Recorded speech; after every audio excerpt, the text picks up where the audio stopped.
Chapter 10, Love and Relationships. This chapter has been written in a collaborative effort between the author, Phoenix, and his wife, Christine, to represent both sexes, male and female, in a yin and yang methodology.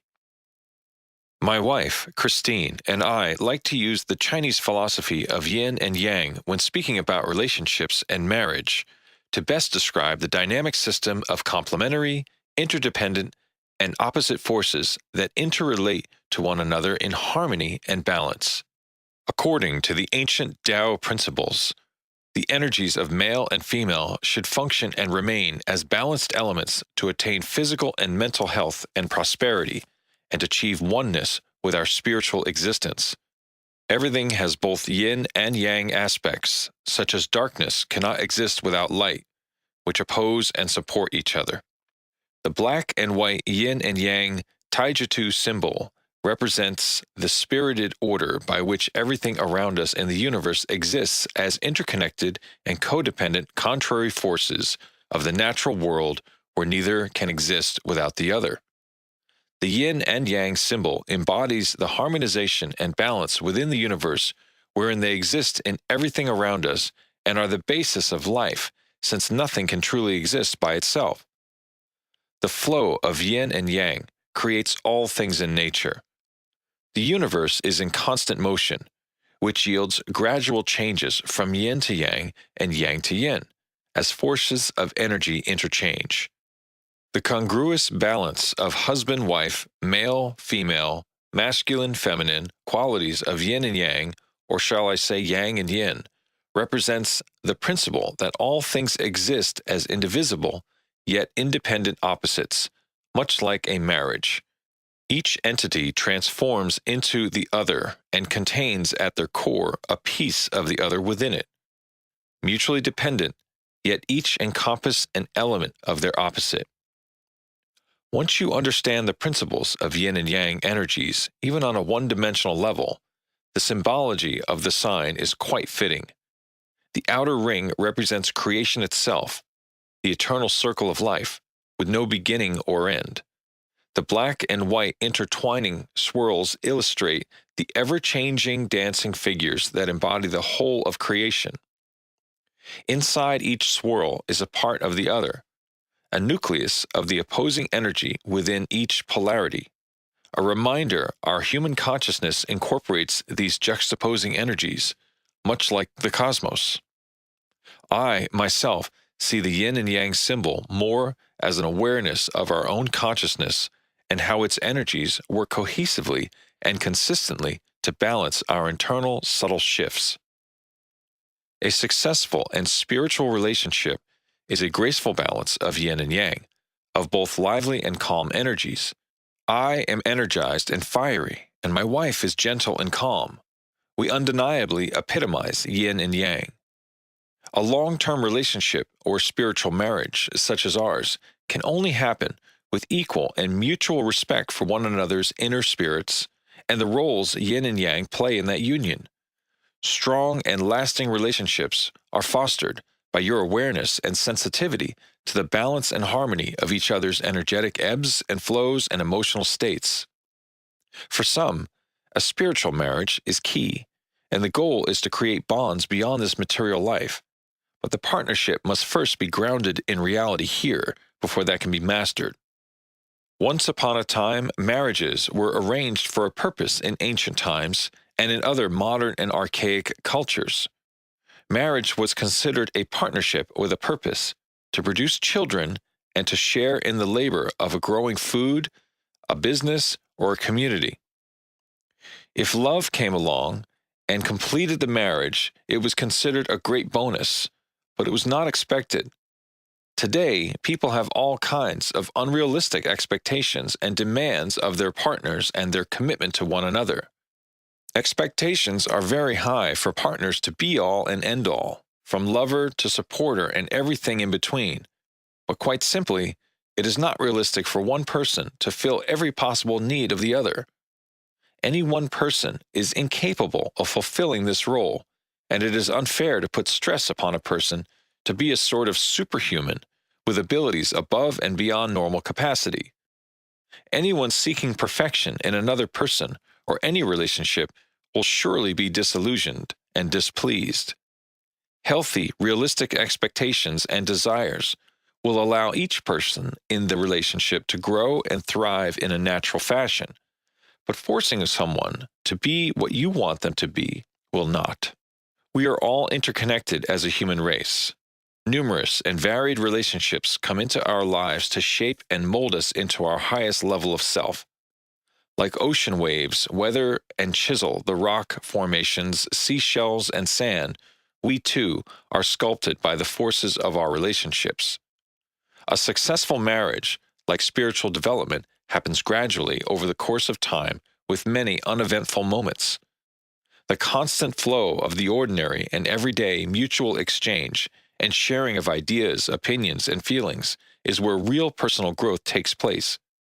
My wife and I have learned throughout our soul journey together since 1984 to cooperatively allow each other the chance to make mistakes, learn about ourselves, have moments of doubt or confusion, and develop intellectually in order to grow and strengthen the foundation of our relationship as a couple so it can blossom into a genuine spiritual marriage. I use the words marriage, relationship, and partnership interchangeably with the understanding that they are all one and the same, two coupled souls connected and committed by true love for one another.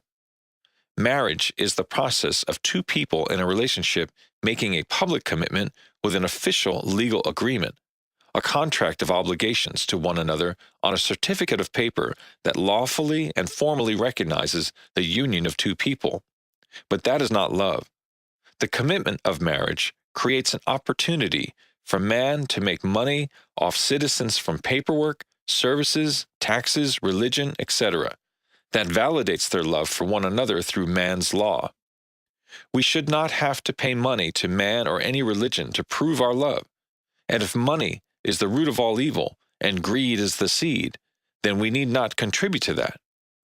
Love is all that matters, and money can't buy love. A partnership based on love, respect, common interests, and spiritual understanding, regardless of personal beliefs and views, will outlast any relationship based on selfish needs, false love, and idealistic expectations. One must abandon the concept of one's idea of a perfect relationship because there is no such thing, and one is only setting both partners up for failure, trying to achieve the unachievable. To be happy in a relationship, one must be happy with self first and foremost. Otherwise, one will bring their insecurities, insignificances, inabilities, and weaknesses into the relationship, and will use their own shortcomings as a weapon unfairly against the other person. Without balance and harmony, like the yin and yang, a marriage or relationship cannot last. But if for whatever reason it should, I guarantee it will be like imprisonment for both. Ancient Taoists say that if one desires to receive, they must first give. To get what you want from your partner and out of a relationship, you must first learn how to give that same thing to the other. Thus, you cannot expect to receive what you do not have or give yourself. You cannot expect someone, even a stranger, to treat you a certain way if you do not treat them in that same fashion. Many people have lost sight of this moral ideal in the selfish, narcissistic society we live in today. You must look deep within yourself to find what makes you happy and what it is that you want and need in one another. It is equally as important to learn how to give ourselves what we need for personal self-gratification and not rely on someone else to fulfill that need. If we can do for ourselves and not wait for someone to complete us or give our lives substance and meaning, when and if that special someone does come along, they will find a whole, poised, and balanced human being waiting to welcome them.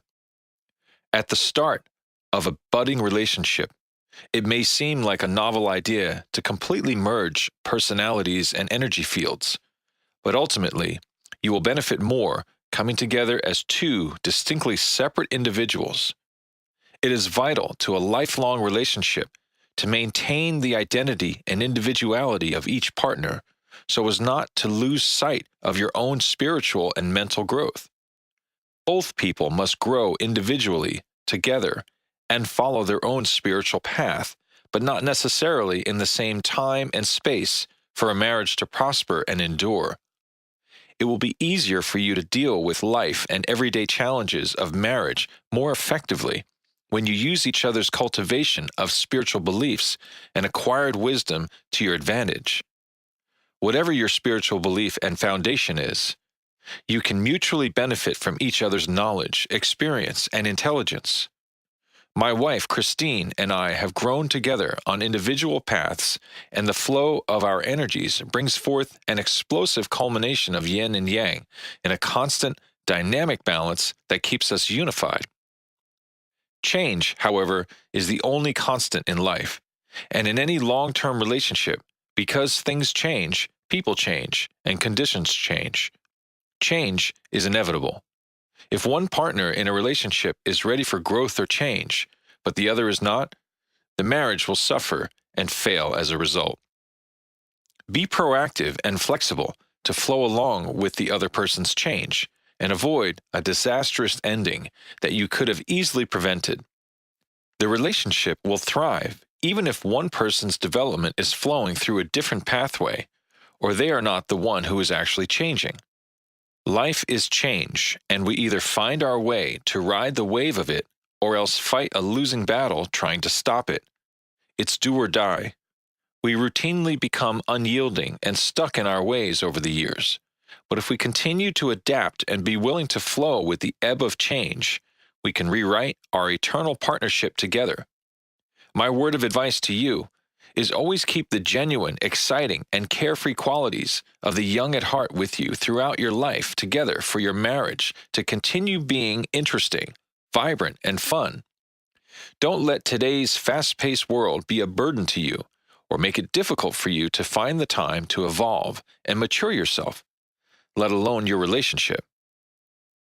Take the time and own it to improve upon every aspect of your life that is important to you and your partner.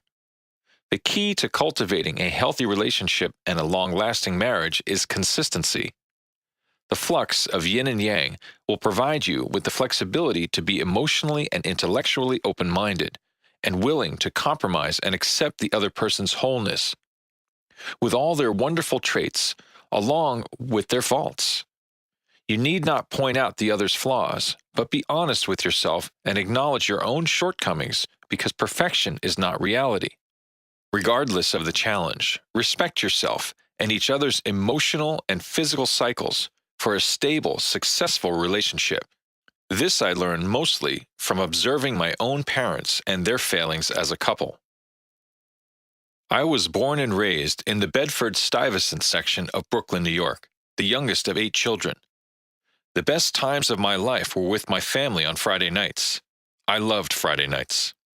My father used to come to our house every Friday night after work and spend the weekend with us after he and my mother separated when I was 5 years old in 1969. My entire family loved music and would sing and dance together as family fun whenever our father came over. My father loved music more than anyone and would always bring a few new 45 records with him every week for us to enjoy. We would all get happy dancing and singing together and with our parents jumping all around joyously. My father liked to drink and be festive, maybe a little too much sometimes, but along with all of the good came bad and dark sides, which I believe played a major role in their demise as a couple. My father could sometimes be like Dr. Jekyll and Mr. Hyde when he drank, and my parents were more compelled to see eye to eye and understand one another when they were apart than when they were a unit. But I do know that my parents never stopped loving each other. My mother and I had numerous conversations about something very profound my father always told her. My father revealed to my mother his biggest fear was that he never wanted her to die before him, because he would not know how to live without her. Somehow, as it was written in the stars, my father left this realm before my mother, for it was meant to be that he would depart from this world before she did. When the day came, I found that special woman again that has been mine before in another lifetime. I made a promise to myself that I would not be like my parents and replicate their faults and what estranged them from one another. I knew of my wife, Christine, long before she knew of me, and so has she of I. That is why our love is bound together forever. I took an oath with myself, having cognizance of my parents' situation, and made a vow that I would beat the odds by never letting any minor imperfections in our relationship overpower the love we have for each other by building a strong, solid foundation. I know in my heart my wife Christine and I were meant to be together for eternity because love conquers all. We have a bond that goes beyond the measure of time. We were here before, and it was destined that we would come around full circle and join in our love again in this world. Some people may not comprehend the depth of our love, but our love is a rebirth because we have each other over and over again and will continue on together throughout eternity. My wife, Christine, was adopted at birth, never knowing her real birth mother or father. She is a product of the free love generation of the 60s and born to a young 16-year-old girl in a small town in New Jersey, forced into adoption by her shamed maternal birth grandparents, who were disgraced and humiliated. It was what many people in white America did at that time when their unwed daughters got pregnant at a young age and society accepted it. Christine was told she was adopted since day one and was thankful she always knew the truth. Christine's adoptive parents gave her love during the short years they were together as a family, but her adoptive mom, who also was a free spirit from the 60s, fluttering around like a butterfly, never really landing in one place for a long time, and never knew the true meaning of making a marriage last. Her father was a kind, gentle man who suffered from kidney failure as a result of a streptococcal infection left untreated and had to undergo weekly dialysis treatments. Christine's parents separated when she was 5 years old, but never divorced, and their unfortunate deaths came the same year, 1976, when she was just 11 years old. Raised by her paternal adoptive grandmother after her parents became deceased, Christine remained strong on the surface and never crumbled, but was a lost soul on the inside. Christine's adoptive family always took care of her very well, but the loss of her parents, especially her father, made her feel incomplete, empty, and alone, like she didn't belong to anything or anybody in the world. When we first met on June 16, 1984, and started our life journey together, Christine was sweet, quiet, and reserved. Over the years together, she gradually came out of her shell more and more being around me. What she and I came to realize is that we both had parents who separated with failed marriages, technically, but our parents had remained active in our lives, which set the pace for us not to ever let our marriage fall apart due to anything or anyone. We made a vow that we would never ever separate to break the chain of what a family truly is. There are so many failed marriages today because both spouses are not willing to work hard anymore. No one wants to compromise, negotiate, communicate, or collaborate because they do not truly love one another and are not in love with one another. Many people are in it for all the wrong reasons, including money, fame, power, status, companionship, and fear. Couples may become infatuated with the novelty of a relationship or the status of someone's career, or who someone is and how he or she looks, much like the celebrities. But that is not real or true love in any capacity. Statistics have shown that even in Hollywood, 95% or more of marriages never work, don't last, and always have a bitter end.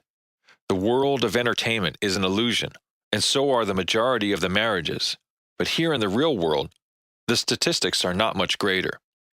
My wife and I both have counseled at group meetings and one-on-ones with couples over the years. So many times we have seen and witnessed couples throw the towel in on their relationships and give up. We try to help couples understand who they are, what they want as individuals, what their partners want, and as a couple, how to fulfill each other's wants and needs to create that harmonious balance of yin and yang to achieve peace, happiness, and gratification. There is an ongoing surge in failed marriages because no one is willing to honor their vows or make sacrifices for one another. And society today is so focused on self, it makes it almost impossible to have a successful relationship. People today are very busy all the time, which was not the case when I was growing up, like our parents and forefathers. People use time today much differently than in earlier, simpler times, which includes our family and household that demands a tremendous amount of time and effort. At present, people want to do everything, have everything, know everything, and be everything. But there is a limit to how much energy you can put forth for all this everything. Yet give energy and time to that special someone and yourself. There is also a limit to how much energy you will have to desire your partner because your energy is being spent on your desire to make more money, to have a better job, to buy a house, to look better, to be more, have more, etc. And the more people want for themselves, the less they will want from their partner. Desire itself requires a certain amount of energy, and people are suffering from exhaustion because of their hectic work lives, which is killing their sex life. It's a consequence of modern society today. People are glued to a variety of digital devices all day, and as a result, there is so much less of emotion and actual physical connection, less touching, holding, talking, and looking, which creates a lack of interest in each other. People get pleasure from just a smile or looking at each other, not at a device screen. Touching makes us feel wanted and loved.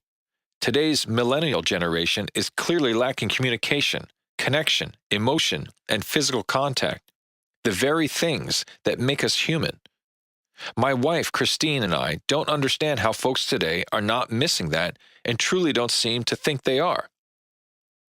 As a couple, you have to look at your priorities. Establish what is important to you both. What makes you feel good about yourself and your life? What makes your partner feel good? How you balance your busy lives and personal time together to make life more satisfying, fulfilling, and rewarding. We all have the need to be close to someone. Sexual pleasure is a part of what men and women want from each other. They want to have fun and really enjoy themselves with a partner. But too much attention is focused on sex in every medium and sends twisted and warped signals out. With today's very sexually fixated society, we have taken the intimacy and romance out of relationships and bypassed the other essential elements of caring, comfort, and understanding. Stop worrying about money, cars, careers, social status, time, etc. Savor what you have and share together. Let all the madness go. Stop chasing your tail, trying to get more, be more, have more. If you have love and you have each other, you are richer than the wealthiest human being that has neither. I recall a certain woman that consulted with me once about love and relationships. She told me of her undying love for a man and could not fathom why their love could not ever be. In her heart, she felt she was the right woman for this man, and he was the right man for her. She was convinced that he was the only man for her in this world. But after a brief whirlwind relationship, the man walked away like two ships passing in the night. I explained to this woman that the man obviously did not feel the same about her, and they had no connection to each other or in the cosmos. It was not in his heart, and there was nothing she could do or say to convince him otherwise. I offered this to her as a consolation, so that she would not forever be broken-hearted. But maybe in another time-space continuum, they were somehow joined together and bound by love in a parallel universe, like Romeo and Juliet. But here today, in present time, they are not meant to be, and their destiny together does not exist. I was that ship that passed in the night that sailed away too far from home and landed in a place that I didn't belong in to someone that felt I was hers and belonged to her. But she could not keep me because I was never lost and not hers to keep. After the whirlwind passed, I found my way back home to my one true spiritual love, Christine, that was established and timeless long before our physical bodies met.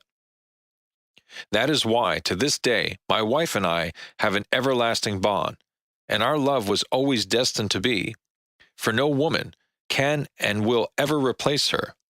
Our true and divine love has always been there, but sometimes a man's thoughts and flesh tends to stray. It may be in a man's nature, but a good man will know in his heart and soul who he truly loves and where he belongs.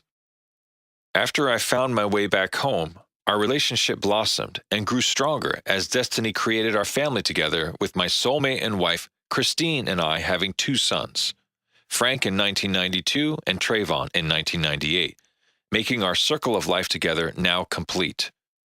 Christine and I have created a family of her own now, husband, wife, and two sons. And she has a deep DNA soul connection to our two sons, the only living people on this earth that she knows she is directly connected to, as well as our granddaughter, Ayla, who is the next generation of us. We are connected by eternal, unconditional love, and our love gave life to them. We started our family legacy together, and our love is a love that is joined together as one. Family is what we instilled in our sons, and we are all we got. To some people, life sometimes seems like they're living in hell. That is because they have lost their illusion to what they perceive to be real, when all they are really missing and not seeing is the true reality of life, and that is love.